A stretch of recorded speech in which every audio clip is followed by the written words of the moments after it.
జీతాలు ప్రమోషన్ల కోసం ఉద్యోగులు కంపెనీలు మారుతూ ఉంటారు. మహా అయితే ఒకే కంపెనీలో ఓ 10 ఏళ్ళు, ఇంకా అనుకుంటే ఓ 20 ఏళ్ళు పనిచేస్తారు. కానీ ఒక పెద్దాయన మాత్రం తన కెరియర్లో ఒక్క కంపెనీ కూడా మారలేదు. ఒకే కంపెనీలో 84 ఏళ్లు ఉద్యోగం చేసి రికార్డు సృష్టించారు. బ్రెజిల్కు చెందిన 100 ఏళ్ల వాల్టర్ ఆర్థ్మ్యాన్ ఒకే కంపెనీలో 84 ఏళ్లు పనిచేసి గిన్నిస్ రికార్డును సొంతం చేసుకున్నారు. ఆయన ఇండస్ట్రియాస్ రెనోక్స్ కంపెనీలో 1938 జనవరి 17న ఉద్యోగంలో చేరారు. ఆ కంపెనీలో షిప్పింగ్ అసిస్టెంట్గా ఉద్యోగం స్టార్ట్ చేసిన వాల్టర్ అంచెలంచెలుగా ఎదిగారు. ఆయన అదే కంపెనీలో సేల్స్ మ్యాన్గా, సేల్స్ మేనేజర్గా ఎదిగారు.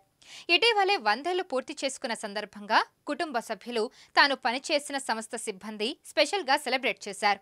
తాను ఎన్నడూ భవిష్యత్తు గురించి ఆలోచించలేదని, గతం గురించి పట్టించుకొని పెద్దగా టెన్షన్లు తీసుకోనని చెప్పారు. తనకు రేపు అంటే మరో రోజు అని చెప్పుకొచ్చారు.